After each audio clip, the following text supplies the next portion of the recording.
In the heart of the American Southwest, nestled amidst stunning landscapes, lies New Mexico. But beyond its natural beauty lies a story of remarkable economic transformation. From humble agrarian roots to becoming a hub for scientific innovation, New Mexico's journey is one of adaptation, resilience, and the pursuit of progress. In the early 20th century, New Mexico's economy was woven from the tapestry of its natural resources.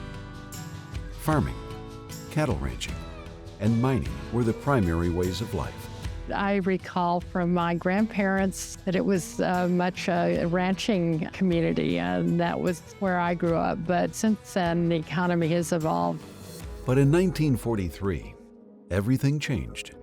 The arrival of the Manhattan Project and the development of the atomic bomb ushered in the nuclear revolution, marking a turning point for New Mexico.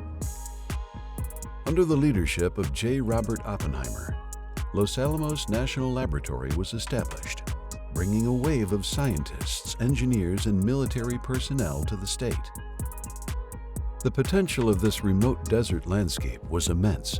It offered a secluded and secure location for the most ambitious scientific endeavor of our time. The Manhattan Project was a catalyst for economic growth and development in New Mexico.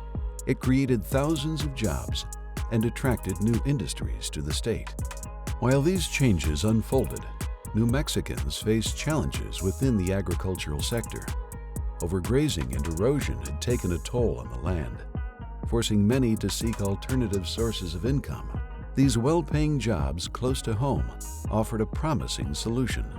Throughout the years that followed, New Mexico became a center for scientific research and development, attracting talent in fields like physics, chemistry, and engineering.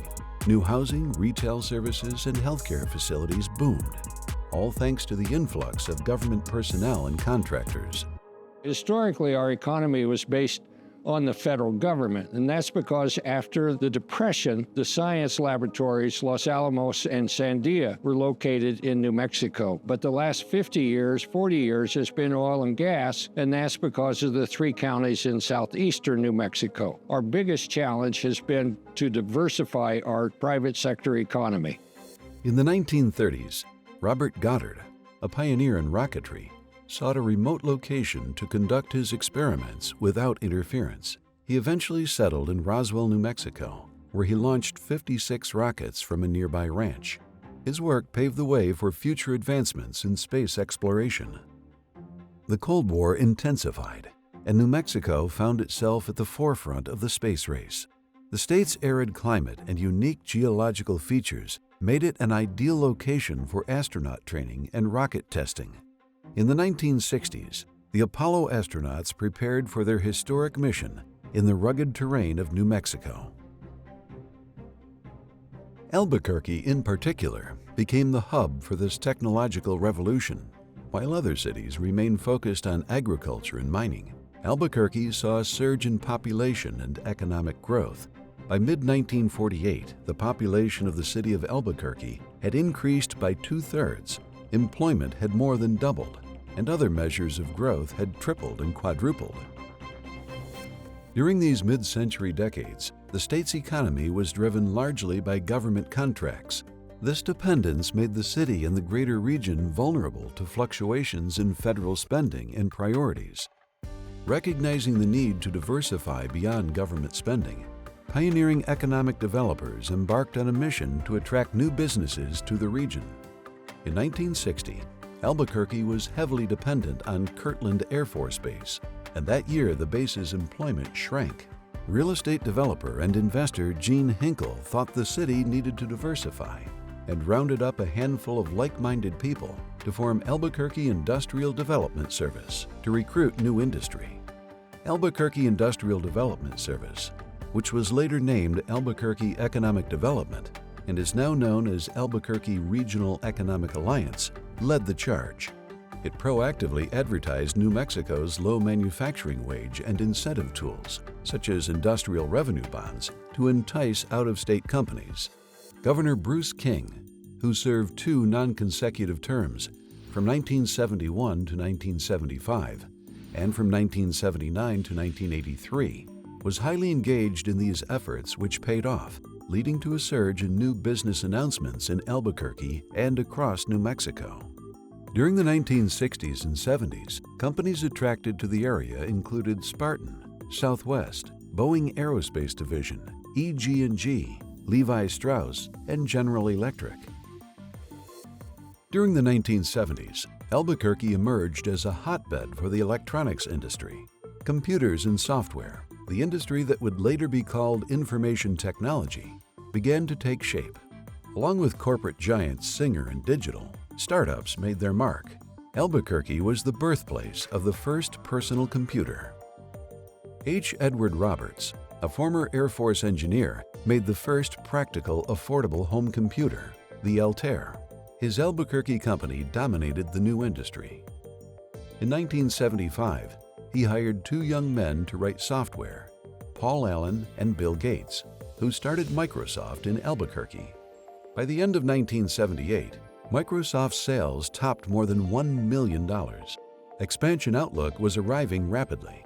In 1986, multiple factors such as loan availability and access to international flight options contributed to its ultimate relocation to Seattle. However, other new companies in the 1970s included Amity Leather, Elastimode, BDM, Motorola, the Social Security Administration data operations, and a second Levi Strauss plant. In 1979, Sandia became a national laboratory. When I started business, our community really had a growth mindset. There was excitement around the technology that was being developed at Sandia National Labs, but also the fact that we became kind of a hub and a center of excellence for private industry to locate. And it really set the tone for our community and how it would evolve in the future. The 1970s also delivered the biggest boost to tourism since the railroad arrived. In 1972, Sid Cutter organized the first hot air balloon rally in New Mexico. The next year, Albuquerque hosted its second balloon fiesta in conjunction with the first World Hot Air Balloon Championship at the state fairgrounds, with 138 balloons flying from 13 countries. In the 1980s, New Mexico's economy continued to grow thanks to the expansion and growth that took place in Albuquerque. With the notable location of Intel Corporation to the region, more companies arrived in Greater Albuquerque throughout the 1990s, with household names such as General Mills, the Gap's Corporate Shared Service Center, and Tempur-Pedic. When I think of a leader who has had great impact, I think of Senator Pete Domenici. He was one of the first, I think, to really be vocal about the opportunity to develop a private sector economy around our strengths in the government economy.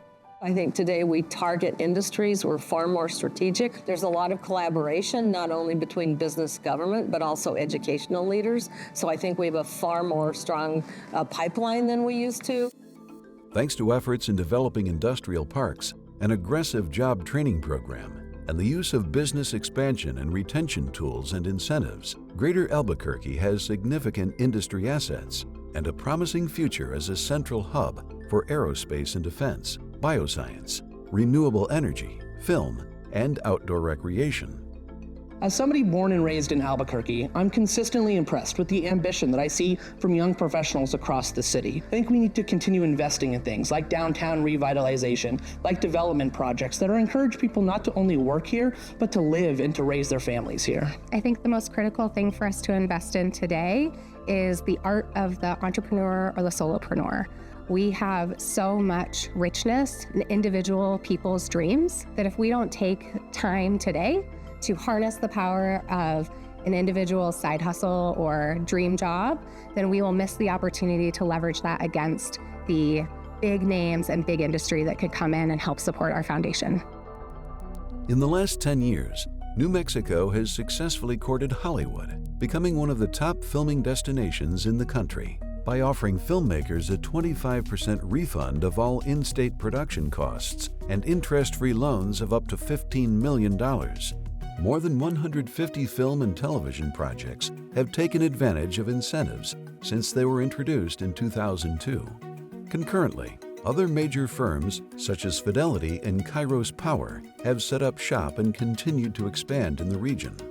I think what excites me most about the growing industries is that they appeal to young people. I think we see local universities investing in these fields, and I think it's important to have job opportunities for students when they graduate. I think it's important for us to invest in our future, invest in future generations, and not to remain stagnant. I think that we need to create opportunity for young people and for growth throughout the city. Even amidst these successes, overall economic and job growth rates have not kept up with Greater Albuquerque's past trajectory, or with that of its competitors, due to factors including population growth, skilled labor, and business climate. Leading up to and following the Great Recession, companies have often considered New Mexico, but ultimately and more often passed it over in favor of neighboring states.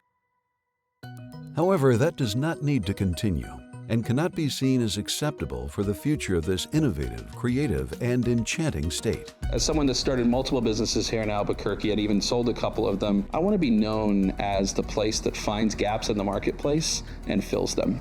We've got a lot of creative people here. We have ambitious people. We have unrivaled technology coming out of the labs. Let's provide resources. Let's provide the infrastructure needed for our future entrepreneurs so that they can build their dreams and bring them to reality. I think it's critical that we invest in smart and sustainable growth through economic policy, economic development, for example, in revitalizing downtown, providing local jobs, make it an energy hub for downtown and the city, supplying a safe place for people to go to and from and enjoy Albuquerque.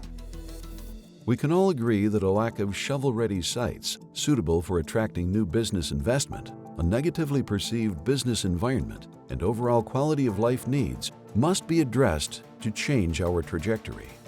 I think having the national labs here and our Kirtland Air Force Base has really helped smooth the highs and the lows of the swings that occur in an economy.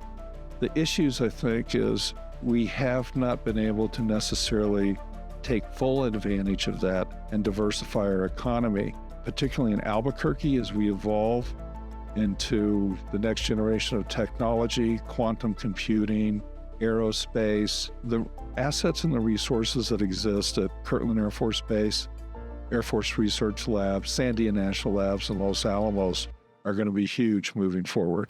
There's been a number of companies over the 45 years or so of Area's history. What has impressed me the most has been the consistency of the effort and the professionalism of the effort. Area has been the most successful economic development organization in the state of New Mexico. Recently, the New Mexico Economic Development Department provided suggestions to modernize our industry recruitment, infrastructure, and regulations. The Albuquerque Regional Economic Alliance has developed a regional strategic plan designed to diversify the economy and has created new partnerships with government and other nonprofit partners around the region and the state. Economic development leaders across New Mexico are focused on the urgency of building the physical infrastructure for site readiness, as well as soft infrastructure such as policies, tools, and assets that are needed to achieve the primary goal of improving the quality of life for current and future New Mexicans. The time is now to get involved and impact what our future will look like for the next 65 years.